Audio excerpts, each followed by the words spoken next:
The haunted Myrtle Plantation. The Myrtles Plantation is known for being one of the most haunted places in America. There have been many reports of paranormal activity on the property, including sightings of ghostly apparitions, unexplained noises, and objects moving on their own.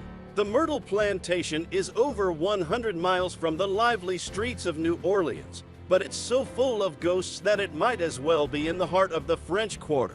Today, it's a bed and breakfast, and is touted as one of the most haunted houses in America. It was built in 1796 by David Bradford, one of the leaders of the Whiskey Rebellion, and happened to conveniently place the plantation on a Tunica Indian burial ground. The ghost of a native woman who is believed to be buried there is one of the many ghosts seen on the plantation. Then there's the spirit of Chloe, a slave who poisoned her masters for revenge. Her fellow slaves killed her, and now her ghost appears in the middle of the night, eerily standing over the beds of unsuspecting guests. The spirit of one of her victims also appears in the house. The young girl has been spotted peeking through the second-story windows. William Winter is the most famous ghost of the Myrtle Plantation. He was shot dead on the porch by an unknown assailant, and now his ghost can be seen crawling up the stairs, begging for mercy. Early history of the Myrtle Plantation. General David Bradford was the lawyer and Deputy Attorney General for Washington County, which at the time was claimed by both Pennsylvania and Virginia.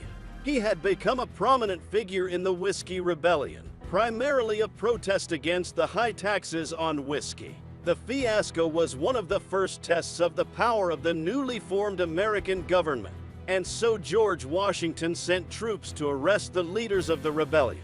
One of the arrest warrants was for Bradford. Well aware of his situation, he fled, making his way to the Spanish territory of Louisiana.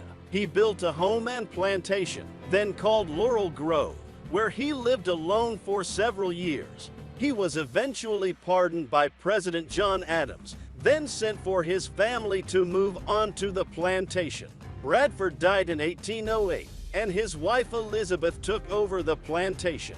She sold it in 1817 to Clark Woodruff, a close family friend of the Bradfords who had married their daughter, Sarah Matilda. The Woodruffs themselves had 3 children, Africa Gale, James, and Mary Octavia. In 1823, tragedy struck the Woodruffs. Sarah Matilda, Africa Gale, and James all died of yellow fever. Some rumors say they were actually poisoned by a young girl named Chloe, one of their slaves. Clark and Mary Octavia, the last 2 surviving members of the family, left the plantation in the 1830s, selling it to Rough and Gray Sterling. Sterling died shortly after, and control of the plantation was passed down to his wife. The property was renamed the Myrtle Plantation after the many crepe myrtles that grew in the area. Some of the most famous ghost stories associated with the Myrtles Plantation include: Number 1. The Ghost of Chloe. According to legend, Chloe was a slave who lived at the plantation in the 1800s. She was reportedly punished for eavesdropping on her owner's conversations, and as revenge, she poisoned his family with a cake. Chloe was then hanged by her fellow slaves, and her ghost is said to haunt the property to this day. Number 2. The Whistling Ghost. Visitors to the Myrtles Plantation have reported hearing a ghostly whistling sound that seems to follow them around the property. Some believe that this is the ghost of a former slave who was killed by his owner and now wanders the property seeking revenge.